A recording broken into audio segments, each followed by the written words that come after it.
ಕೇಳುವಂಥದ್ದು ಏನು ಅಂತಂದರೆ, ಮಳೆ ಬೆಳೆಗಳು ಆರೋಗ್ಯ ಮುಖ್ಯವಾಗಿ ನಮ್ಮ ದೃಷ್ಟಿಯಲ್ಲಿ ಕರ್ನಾಟಕಕ್ಕೆ ಬರುವ ಸಂವತ್ಸರದಲ್ಲಿ ಯಾವುದೇ ವಿಧವಾದ ತೊಂದರೆ ತಾಪತ್ರಯಗಳಿಲ್ಲ. ಮಳೆ ಬೆಳೆಗಳು ಚೆನ್ನಾಗಿ ನಡೀತವೆ, ಸುಭಿಕ್ಷತೆ ಇರ್ತದೆ ಮತ್ತು ನಾಡಿನಲ್ಲಿ ಯಾವುದೇ ಕೊರತೆ ಕಾಣ್ತಾ ಇಲ್ಲ.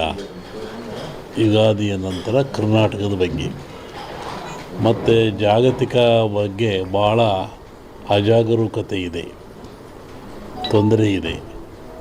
ಹೋದ ವರ್ಷಕ್ಕಿಂತಲೂ ಹೆಚ್ಚಿನ ಭೀಕರತೆ ಕಾಡುವ ಲಕ್ಷಣ ಇದೆ. ಅದನ್ನು ಯುಗಾದಿ ನಂತರ ಹೇಳ್ತೀನಿ. ಇತ್ತೀಚಿನ ದಿನಗಳಲ್ಲಿ ಎಲ್ಲರೂ ನೋಡಿದಂಗೆ ಭೂಕಂಪಗಳು ಹೆಚ್ಚಾಗ್ತಾ ಇದ್ದಾವೆ. ಇದನ್ನು ಒದರಿಸುವೆ ಹೇಳಿದ್ವಿ ನಾವು. ಇದನ್ನು ಭೂಕಂಪಗಳು, ಭೂಮಿ ಅಗಲತಕ್ಕಂಥದ್ದು, ಜನರಿಗೆ ಸಾವು ನೋವು ಆಗ್ತಕ್ಕಂಥದ್ದು, ಕಟ್ಟಡಗಳು ಬೀಳ್ತಕ್ಕಂಥದ್ದು ಇದು ಮುಂದುವರಿದ ಜೊತೆಗೆ ಭೂ ಸುನಾಮಿ, ಜಲ ಸುನಾಮಿ, ಬಾಹ್ಯ ಸುನಾಮಿ ಅಂತ ಇಲ್ಲಿವರೆಗೂ ಬರೀ ಜಲ ಸುನಾಮಿ ಆಗ್ತಾಯಿತ್ತು. ಸಮುದ್ರದಲ್ಲಿ, ಸಾಗರದಲ್ಲಿ ಸುನಾಮಿ ಬಂದು ತೊಂದರೆ ಆಗ್ತಾಯಿತ್ತು. ಈ ಸತಿ ಭೂ ಸುನಾಮಿನೂ ಇದೆ. ಭೂಮಿ ಒಳಗೆ ಸುನಾಮಿಯಾಗಿ ಕಂದಗಾಗ್ಲಕ್ಷದ್ದು. ಜಲ ಸುನಾಮಿನೂ ಹೆಚ್ಚಿದೆ. ಬಾಹ್ಯ ಸುನಾಮಿ ಅಂತ ಬಾಹ್ಯಾಕಾಶದಲ್ಲೂ ಆ ತೊಂದರೆ ಆಗ್ತಕ್ಕಂಥ ಲಕ್ಷಣ ಇದೆ. ಅದನ್ನು ಯುಗಾದಿ ನಂತರ ಹೇಳ್ತೀನಿ. ನೀವು ಭಾಳ ಅಪೇಕ್ಷೆ ಪಡುವಂಥದ್ದು ರಾಜಕೀಯ. ಏನಾಗುತ್ತೆ, ಏನಾಗ್ತಾರೆ, ಎಂತ ಆಗ್ತಾರೆ ಅಂತ ಒಂದು ಸಾಂಪ್ರದಾಯಿಕವಾದ ಮಾತು. ಎಲ್ಲ ಧರ್ಮಗಳು ಇದ್ದಾವೆ, ಎಲ್ಲ ಸಮಾಜಗಳು ಇದ್ದಾವೆ, ಎಲ್ಲ ವರ್ಗದವರು, ದೈವದವರು ಈ ಭೂಮಿಯಲ್ಲಿ ವಾಸ ಮಾಡ್ತಾ ಇದ್ದಾರೆ. ಒಂದು ಸಮಾಜ ಪ್ರಾಚೀನ ಕಾಲದಿಂದಲೂ ಸಹಿತ ಹಾಲುಮತ ಸಮಾಜ ಅಂತ ಕರೀತಾರೆ.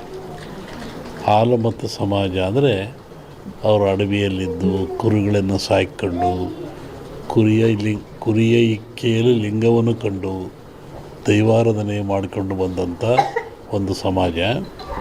ಪ್ರಕೃತಿಯ ಮೇಲೆ, ಗಾಳಿಯ ಮೇಲೆ, ಭೂಮಿಯ ಮೇಲೆ ಅವರು ಅಡವಿಯಲ್ಲಿದ್ದ ಕಂಡದ್ದು, ತಿಳಿದದ್ದು, ನೋಡಿದ್ದು, ಅನುಭವಿಸಿದ್ದನ್ನು ಹೇಳ್ತಾ ಬಂದಿದ್ದಾರೆ.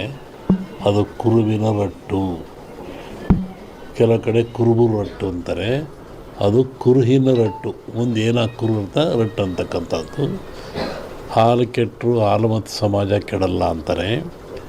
ಹಕ್ಕ ಬುಕ್ಕರು ವಿಜಯ ಸಾಮ್ರಾಜ್ಯವನ್ನು ಕಟ್ಟಿದರು. ಇದು ಹೇಳೋ ಉದ್ದೇಶ ಏನು ಅಂತಂದರೆ, ಇವತ್ತು ಹಾಲುಮತ ಸಮಾಜದವ್ರ ಕೈಲಿ ರಾಜ್ಯದ ಅಧಿಕಾರ ಇದೆ. ಬಿಡಿಸಿಕೊಳ್ಳೋದು ಅಷ್ಟು ಸುಲಭ ಅಲ್ಲ. ಅವರಾಗೇ ಬಿಡಬೇಕೆ ಹೊರತು ನೀವು ಬಿಡಿಸಿಕೊಳ್ಳೋದು ಸುಲಭವಲ್ಲ. ಮುಂದಿನ ವಿಚಾರವನ್ನು ಯುಗಾದಿ ಮೇಲೆ ಹೇಳ್ತೀವಿ. ಹಾಗಾಗಿ ಒಂದು ಭವಿಷ್ಯದ ಚಿಂತನೆ ಏನು ಅಂದರೆ, ನಮ್ಮಲ್ಲಿ ಎರಡು ಭಾಗ ಮಾಡ್ತಾರೆ. ಒಂದು ಸಂಕ್ರಾಂತಿಯ ಭವಿಷ್ಯ, ಇನ್ನೊಂದು ಯುಗಾದಿಯ ಭವಿಷ್ಯ. ಸಂಕ್ರಾಂತಿಯ ಷಡ್ವರ್ಗಳನ್ನು ಗೆಲ್ಲಬೇಕು. ಇವತ್ತು ನೋಡ್ತಾ ಇದ್ದಾರೆ ಗಲಾಟೆಗಳು, ದೊಂಬಿಗಳು, ಅವೇನು ಟಿ ವಿ ನೋಡೋಕ್ಕೆ ಆಗೋದಿಲ್ಲ. ಟಿ ವಿ ತಪ್ಪು ಅಂತ ನಾವು ಹೇಳಲ್ಲ. ಆ ಘಟನೆಗಳನ್ನು ಜನರ ಮುಂದೆ ಇಡ್ತಾ ಇದ್ದಾರೆ ಅವರು. ಹೇಳೋದು ಯಾಕೆಂದರೆ, ತಿದ್ದಿಹೇಳ್ರಿ, ಹಿಂಗೆ ಆಗಬಾರ್ದು, ನೀವು ಹಿಂಗೆ ಆಗ್ತಾಯಿದ್ದು ನೋಡಿ. ಅಲ್ಲಿ ಇವು ಇನ್ನೂ ಹೆಚ್ಚಾಗುತ್ತೆ ಈ ದೇಶದಲ್ಲಿ. ಹಾಗಾಗಿ ಮನುಷ್ಯ ಯಾವಾಗ ಶಾಂತಿ, ನೆಮ್ಮದಿ, ಒಂದು ಶಿಸ್ತುಬದ್ಧ ಜೀವನ ಇದ್ದರೆ ಏನೂ ಆಗಲ್ಲ. ನೋಡಿ, ನಾವು ಕರೆಯದೇ ಬಂದರು ನಮ್ಮ ಸೆಕ್ಯೂರಿಟಿ ಮನೆಗೆ. ಇಲ್ಲಿ ಯಾವುದೋ ಒಂದು ಫಂಕ್ಷನ್ ಇತ್ತು, ಒಪ್ಪಿದ ಕೂಡ ನಮ್ಮ ಹುಡುಗಿಗೆ ಹೇಳಿದೆ, ಅವ್ರಿಗೆ ಹೇಳು ನಾವು ಊಟಕ್ಕೆ ಅಲ್ಲಿಗೆ ಹೋಗ್ಬೇಕು. ನಾನು ಅವ್ರ ಭಕ್ತಿ ಹೆಂಗಿದೆ ನೋಡ್ರಿ. ನೀವೆಲ್ಲ ಬಂದ್ರಿ, 2 ಜನಕ್ಕೆ ಅನ್ನ ಹಾಕಿದರು ನೋಡು, ಗುರು ಪಾದಪೂಜೆ ಮಾಡಿದರು. ಆ ಜನ್ಮ ಪುಣ್ಯ ಸಂಸ್ಕಾರ ಆತನಿಗೆ. ಹೊಸಮನೆ ನೋಡಿದ್ವಿ, ನಮಗೆ ಇಂಥ ಓಪನೇ ನೋಡಿದ್ದಿಲ್ಲ ನಾವು. ಇವರು ಹೊಸಮನೆಗೆ ಬಂದಾಗ ನಮ್ಮ ಜೊತೆ ಬಂದರೆಲ್ಲ ಹೇಳ್ತಾಯಿದ್ರು. ಹಾಗೆ ನಾವು ಕರೆಯದೇ ಬರುವವನು, ಬರೆಯದೇ ಓದುವನು, ಬರಿಗಾಲಲ್ಲಿ ನಡೆಯುವನು, ಕೋಪ, ಕಣ್ಣು. ಈ ಜನ್ಮ ನಾವಿದ್ದಾಗ ಹರಿಷಡ್ವರ್ಗಳನ್ನು ಗೆಲ್ಲಬೇಕು. ಇವತ್ತು ನೋಡ್ತಾ ಇದ್ದಾರೆ ಗಲಾಟೆಗಳು, ದೊಂಬಿಗಳು, ಅವೇನು ಟಿ ವಿ ನೋಡೋಕ್ಕೆ ಆಗೋದಿಲ್ಲ. ಟಿ ವಿ ತಪ್ಪು ಅಂತ ನಾವು ಹೇಳಲ್ಲ. ಆ ಘಟನೆಗಳನ್ನು ಜನರ ಮುಂದೆ ಇಡ್ತಾ ಇದ್ದಾರೆ ಅವರು.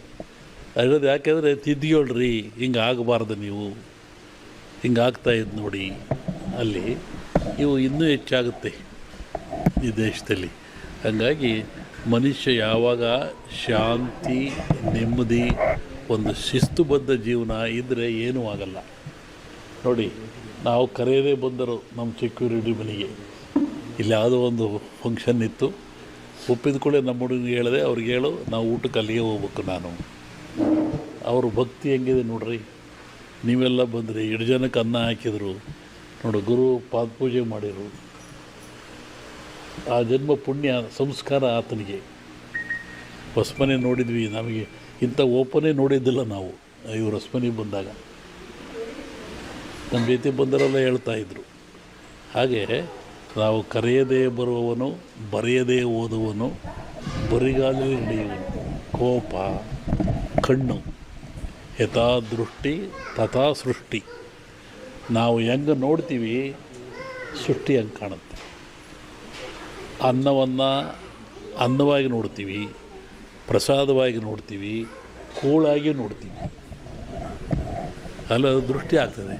ಹಾಗೆ ಒಂದು ಹೆಣ್ಣನ್ನು ನೋಡಿದರೆ ಪ್ರಕೃತಿ, ಮಾತೆ, ತಾಯಿ, ಮಾಯೆ, ವಿಕೃತಿ. ಆಕೆ ತಾಯಿಯಾಗಿ ನೋಡ್ತೀವಿ ನಾವು, ಮಾಯಾಗಿ ನೋಡೋದಿಲ್ಲ. ಯಾಕೆ ನೋಡೋ ಕಣ್ಣುಗಳು ಆ ಥರ. ಅದಕ್ಕೆ ಕಣ್ಣನ್ನು ಶುದ್ಧಿಯಾಗಿಟ್ಟುಕೋ. ಬರೆಯದೇ ಓದುವನು ಅಂದರೆ ಕಣ್ಣು, ಬರಿಗಾಲಲ್ಲಿ ನಡೆಯುವನು ಅಂದರೆ ಮನಸ್ಸು. ಮನಸ್ಸನ್ನು ಗೆಲ್ಲೋದು ಕಷ್ಟ, ಹೆಂಗಾದ್ರೆ ಹೆಂಗೆ ಹೋಗಿಬಿಡುತ್ತೆ. ಆ ಮನಸ್ಸನ್ನು ಗೆದ್ದವನು ಮಹಾತ್ಮನಾಗ್ತಾನೆ, ಮನಸ್ಸಿಗೆ ಸೋತನು ಮನುಷ್ಯ ಆಗ್ತಾನೆ. ಹಾಗಾಗಿ ಈ ಸಂವತ್ಸರದಲ್ಲಿ ಶುಭಕ್ಕಿಂತ ಅಶುಭವೇ ಜಾಸ್ತಿ. ಇನ್ನೊಂದು ಹೇಳಬೇಕು, ಶ್ರಾವಣದ ಮೇಲೆ ಹೇಳ್ತೀನಿ ಅದನ್ನು ನಾನು. ಇದು ಕ್ರೋಧಿ ನಾಮ ಸಂವತ್ಸರ.